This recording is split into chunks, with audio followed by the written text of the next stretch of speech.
Welcome to A Better HR Business, the podcast that looks at how HR consultants and HR tech firms grow their businesses and how they help their employers to get the best out of their people. Remember, for show notes and downloads, go to www.getmorehrclients.com/podcast. That's getmorehrclients.com/podcast. Okay, let's get started. Hello, welcome back. Thanks for joining me. Great to have you along. I'm really looking forward to today's conversation with Claire Schmidt. Claire is the CEO and founder of a fantastic business called AllVoices. Now, AllVoices is a reporting platform and case management tool that enables employees to safely report harassment, bias, culture issues, and other feedback directly to their company's leadership. And it's obviously just so important in these crazy days we live in. Claire, thank you very much for joining me today. Thank you so much. It's great to be here. And where are you calling in from? So I'm calling in from Los Angeles. Good stuff. Well, yeah, I'm really curious and keen to learn about AllVoices because it looks really interesting and I love what you're doing. So perhaps you could take us back to the formation and what led you up to that point. Yes, I would love to. So I was working as Vice President of Technology and Innovation at 20th Century Fox. And I actually really enjoyed my job there. I worked with some great people. So it didn't come out of a personal experience with harassment or mistreatment in that job. But really what inspired me to start thinking about this topic in general was I read Susan Fowler's blog post about her experience at Uber. And for those who are not familiar, Susan Fowler was a junior level engineer at Uber. She experienced sexual harassment from her manager on her first day. It was documented. She took it to HR and she was basically told, we're not going to do anything about that. You know, he's a high performer. And I actually hear this story now all the time. But at the time, it really shocked me. And it made me start to think about why we ask people who are, more vulnerable often or more junior or have more to lose, to be the ones to raise their hands and speak up and say when something challenging has happened to them that's not necessarily their fault ever.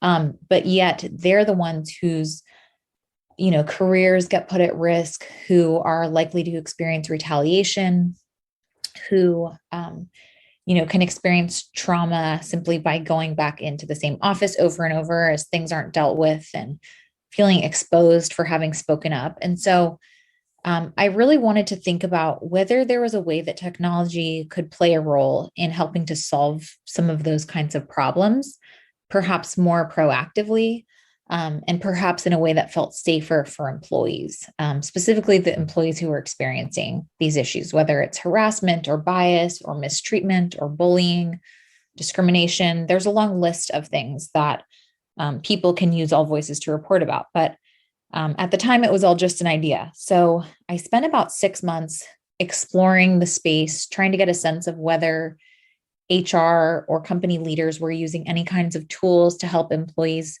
more safely speak up. And the only thing I really found were whistleblower hotlines, which are really intended for employees to speak up about, financial fraud and illegal activity. Exactly, illegal activity. And then culture surveys kind of on the other end of the spectrum, which are more like check-ins. How are you feeling? Do you like your job? Would you like to stay here for another year? But they don't really lend themselves to collecting really specific, incident-based information. So I felt like there was a huge opportunity to serve that whole kind of gray space in between those two. And that was really the concept behind AllVoices, is to give employees kind of an always on listening tool where they could speak up about anything in real time. They could do so anonymously if they wanted, and their information would be shared directly with company leadership. And it could be used kind of as a jumping off point for leadership to, communicate with them, ask more questions, and ultimately take action. It's funny that people listening to this, I don't think there's any issue there in the HR world. They deal with this, but plenty of managers would probably say, we would have a trusting environment. People can raise stuff. But I know from personal experience running, for instance, just employee surveys and feedback sessions, things like that, where you have anonymous questionnaires filled in and submitted, and then you report it to the management team. And this has been in many businesses around the world. I've always experienced where the management team will be really curious. Oh, who said that? What was that comment about? Who said that one? What? And these are just innocuous little comments about, I don't know, haven't got the right computer or whatever it may be. So that's just at that very basic level. So people are scared to raise some of those issues sometimes, as I say, at a very innocuous level. But the things you're talking about, yeah, I can imagine the fear factor would be huge for these poor people. So how does it actually work? How does it integrate with systems, or how do people use it and report with it? Yeah, so it's funny you mentioned these smaller scale issues because those get raised through our system as well. I did not think that would be the case. So I did not think people would want to be anonymous or want to have like a safe way to ask the question about benefits, for example. Like, why, in my mind, I didn't see why that would feel risky for employees. But really what we've found is that there's so much that employees are thinking about and wondering about, and questions they have and feedback they have. And it's not just restricted to those more serious issues. And yet, in many cases, they don't feel comfortable bringing it up to someone. Maybe they don't want to look like they're complaining. They don't want to seem like the squeaky wheel. If it's a benefits question, one example I've heard is like, do we have a maternity leave policy? They may not want to say that to somebody or ask that of somebody because maybe they're pregnant and they don't want to tell anyone yet, or maybe they're just thinking about getting pregnant. They don't want to experience kind of like that motherhood bias that we all know exists. So it's really interesting, the breadth of ways in which employees are using this platform, far beyond what it was intended for. But to answer your question, yeah, which is great.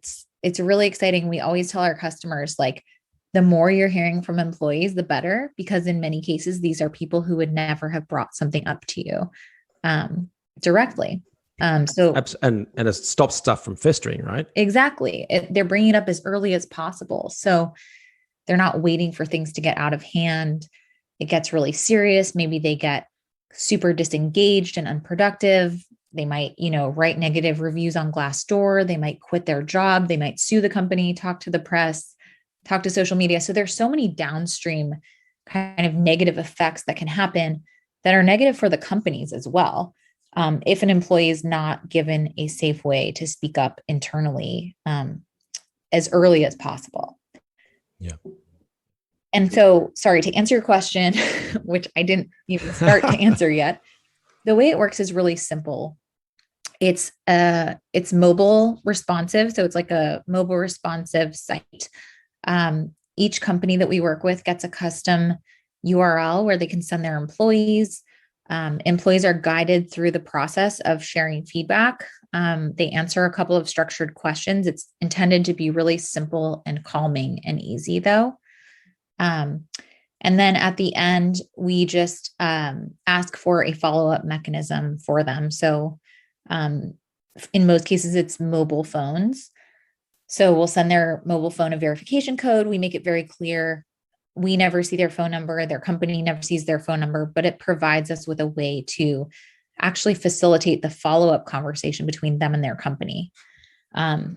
And as soon as they submit their report or their feedback, the company leaders who are assigned as administrators on the back end will get notified that there's a new report.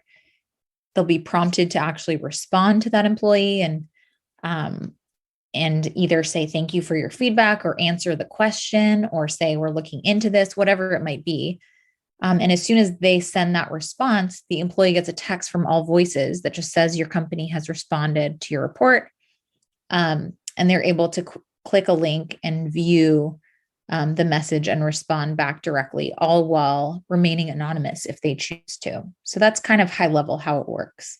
I can imagine you would ultimately either provide informational training or partner with companies that do for the employer on what to do next. Is that right? Or are you doing something already, or what's the plan there? So we do provide a lot of support for our customers. So we have best practices guides. We have templates for them to kind of build off of in terms of how to respond to different types of feedback or different types of reports. We've started to do some like benchmarking and create some kind of action planning guides. So in terms of like what we're working on in the future, that's a big part of we're going to be building out a lot of that even further. Because it is really important that the company, receives the feedback or report and takes appropriate action. So a lot of our future product development roadmap is really tied to helping companies respond more efficiently and effectively to employees. And then, sometimes let's say, so there's a dashboard overview that the companies have where they can see kind of high level, what are the types of reports we're getting by department, by location. They can see patterns and trends. And oftentimes, if a number of people are bringing up, let's say, unwelcome jokes and comments happening in a given department, maybe it's time for a communication about what type of language is appropriate for the company. Or if it's more serious, maybe harassment reports are coming in, for example, maybe they need to do a harassment training or specifically a training for a given department or location. So there's a lot of, and that would obviously happen through like a partner of ours or an outside party. So we can make recommendations for that kind of sort of holistic action as well. Excellent. And so what kind of companies or employers are using the platform, and what's your future as you envisage it? I would say we have a wide variety of companies using the platform. So these types of issues that come up, they're happening in every company, right? And for the most part, in terms of whether that company's leaders are taking action and are aware, that is what kind of varies a lot from company to company. And so I would say the companies that are working with us are trying to be really proactive about creating multiple reporting channels for employees, making sure that everyone feels comfortable speaking up and feels heard. And they're trying to take proactive actions so that they can, build and sustain really healthy company cultures. So I would say that's kind of the thread that knits them all together, is just they're being proactive. They want to hear from employees, and they know that, current systems and solutions are not working. And they're trying to be creative about kind of what more they can do to make employees feel psychologically safe at work and to build a culture of feedback and trust with employees. Absolutely. Now, to spread the word and to bring in more employers and therefore help more people in the workforce, you've got to market the business. What are you doing to market and acquire new customers? Yeah, we've been doing a lot of that lately. Early on, it was really just word of mouth, and our customers were thankfully happy and would tell others about it. And I think the HR world is in some ways a small world, right? Like there's people that move from company to company and they all kind of know each other. And so early on, it was mostly word of mouth. And then as we started to think about, how we can spread the word about AllVoices beyond just our customers telling other people that they like the product, we've done a few things. So we've started doing webinars. We've done quite a few of those. Those have been super successful at not only spreading the word about AllVoices, but really giving us a chance to highlight some of the leaders in this space who are doing great things at their companies around diversity, equity, and inclusion, culture, creating psychologically safe work environments. So that's been really fantastic. We've just started doing those over the past few months. And then we've also invested a lot of time and energy into content, because to your point earlier, the content can also help our customers kind of be aware of trends and best practices and know what, other HR leaders are doing in the space and how they're helping employees feel heard. And there's definitely even a compliance element to our tools. So starting to do some of our content around compliance has been really interesting. So I think those are two kind of newer initiatives that we've taken on that I think have really been effective so far. And we're going to be doing a lot more of both of those in the months to come. The webinar is a great idea. I think it's a wonderful opportunity to educate and present yourselves and put a human face to the business. How do you find people to bring into that webinar as attendees? What are you doing? Is it existing customers and then asking them to refer in, or are you just promoting via LinkedIn and so on? What are you doing to fill those? Yeah, I think it's a combination of things. So we've built a pretty strong network of experts over the past few years working in this space. So in some cases, like we talked about earlier, we'll want to highlight, for example, an expert on diversity, equity, and inclusion who actually goes into companies and helps them improve their DEI practices. So that may be someone that we've already worked with and referred our customers to in the past that we like and trust. And we'll say, hey, do you want to join us for this webinar about, how to retain employees and make them feel heard, or whatever it might be. So we have sort of an expert network. We have a really fantastic advisory board. So some amazing advisors. Actually, Susan Fowler, who I mentioned earlier, is now on our advisory board. We have a lot of people who come from HR backgrounds, who work on DEI or legal or some other kind of aspect of what we do. So that's been in place. Also customers, we have some fantastic customers, and we like to have them involved in our webinars too. Sometimes it's someone we've been actually talking to on the sales side, but their company hasn't yet signed up with us or started working with us directly, but we still think that they have some great insights to share. So we're talking to people like that all the time. So a lot of times we'll invite them as well. Yeah, very good.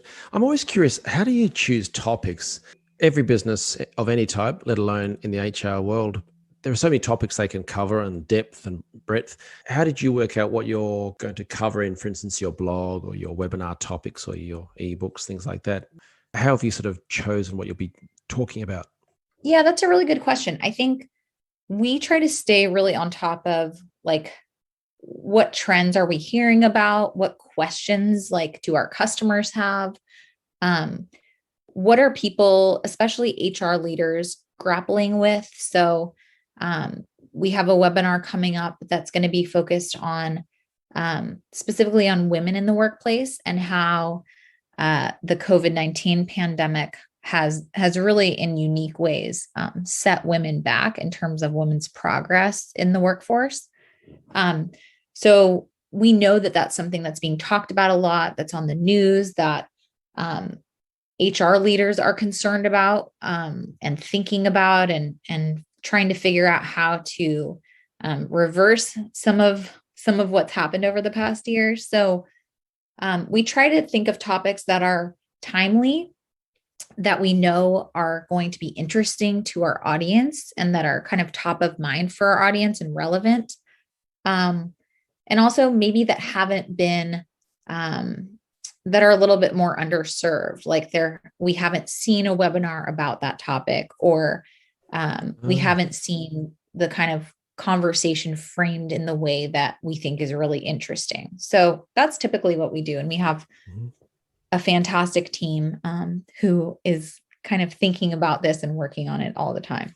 Good. And I've seen the site. There's some great content there. So if you're listening to this, go and check out the resources and things like that. But yeah, a couple of key points there for people listening. That the latter one there you made about looking for underserved areas of content or information. I think that's a great idea because, for instance, when the coronavirus hit and the global pandemic, global lockdown, suddenly everywhere, all I saw was how to manage a remote team. And, it's interesting at first, but then it's, oh gosh, please stop talking about that. Yeah. So I'm glad you were looking for underserved areas. And then also just, to keep it interesting and focused on topics that people want to learn about, as opposed to just what some businesses do where it's just me, talk about me and what we're doing. And here's our latest news. Oh, yeah. Yeah, I like the focus. We really try not to actually talk about us and what we're doing. We think it's much more interesting for our audience to actually hear from other people working in the space. Like yesterday, we did a webinar on return to work and what kinds of challenges HR leaders are facing and thinking about that. And there's a really robust Q&A feature on the webinar platform that we use. So We were getting tons of questions from the audience and then presenting those to the panelists and letting them kind of respond in real time. So I think that type of really engaging content is so much more valuable than us presenting, this is who we are at AllVoices and this is what we do. So it literally is all the voices. And I might have to attend that return to work webinar you got coming up, because I was taking a walk in the park this evening and I bumped into someone and they went to shake my hand. I nearly, recoiled in disgust. So who knows how I'm going to react to human life, but when everything gets normal again. But just last one on the marketing stuff. You can tell I'm a marketing nerd, but years ago now, I guess, you got into Yahoo, so the finance side of Yahoo, and that did a great piece when you're launching the business. So Yahoo's a big site. How did you get the press coverage? Yeah, that's a great question. So when we were launching, it was a really unique time. As I mentioned, I read the Susan Fowler piece in the spring of 2017. Then there were a lot of sort of smaller articles over the course of that summer about specifically the sort of Me Too movement and how it was manifesting in the venture capital world. So interactions between founders and VCs, and multiple times it was brought up that there is no HR in that situation, right? So even if something happens, founders often have no one to report that to. So that was kind of like part of how I was thinking about what this could be. And then in October, right after I left my job or quit my job at Fox, that's when the Harvey Weinstein news came out. That's when the Me Too movement kind of exploded. Yeah. So it was interesting because I'd been working on and thinking about a solution to this problem, basically all of spring and summer. Finally had come up with like a prototype and had some people who had raised their hand and said, I want to be an investor. I'll support you if you start this company. So in that moment, people were thinking a lot about this issue, specifically the issue of harassment in the workplace, and trying to think of like, what could solutions be? And it was just at that moment in time that I was able to raise my hand and say, actually, I've been working on a solution to this for 6 months. And here's what I think the solution is. Decided I wanted to sort of announce this publicly because there was so much hand wringing about like, what are we going to do? And what does the right solution look like? And I felt like AllVoices could be a piece of that puzzle. So I engaged a contact of mine who works in PR.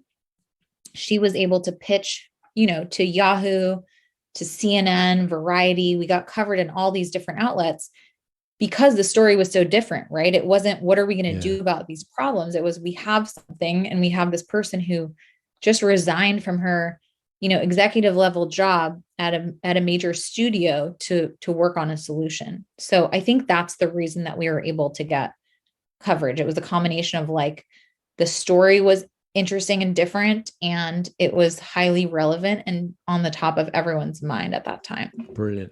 Yeah, I can remember years and years ago when I started my business, and I went to a PR course or something, or some seminar on PR type things. I had no clue at this stage, and it was just full of people saying, I've just painted my wall pink, will that be an interesting press release? Or we've launched a new product line. Is that an interesting thing? It's never that. It's about the angle. And it's a bit like you mentioned earlier with the content, what's interesting for other people. So yeah, I love the fact that you've been working on it as an overnight success, let's say. You've been doing all this work up until the Weinstein stuff hits. And then I guess you probably leverage the interest in that area in a very clever way with the PR and your contact there. So yeah, you did a great job. I'm curious, how did it feel when you were quitting your job? Because you were a vice president at 20th Century Fox. That's a big moment. How did that feel? I felt very excited about what I was doing. It's interesting. I never set out to be an entrepreneur. That was not my plan. I didn't have in the back of my mind, I'm going to start a company and go off on my own. I was very content actually in my job at Fox. I had a great job, great teammates, working with some fantastic people. So it was actually, I was very torn because every night I would go home and I would think about and obsess about this topic and this product that I was imagining. And it was like so magnetic to me, like it kept drawing me back, even as I tried to, go to work during the day and focus on my day job. I just kept feeling pulled back to doing something in this space. And so it was really hard. At some point I was like, okay, I have to go do this. Like I have to make a decision here. And it was really hard to tell my boss, my boss's boss, and it was a little bit before the Harvey Weinstein news had come out. So I think there was a feeling of like, really, like, what's the point of this? I can imagine it's a pretty awkward conversation to say to your boss and your boss's boss, look, I'm leaving to go and form a platform where people can report harassment about their bosses. Yes. And I wanted to make it very clear, like, this has nothing to do with anything I've experienced here. This is not Me Too. No. Yes, exactly. Brilliant. Okay. So to wrap things up, I'm very curious, like you've got a very interesting position in the world and what you're doing is amazing. So what do you see coming down the line in terms of changes for HR and the world of work? And what's your advice to people listening on how to manage that? We talked a lot about the Me Too movement, and I think that was a really kind of pivotal moment in history, not just because of any individual or any single company that got called out publicly, right? But because I think there was sort of a shift change at that moment.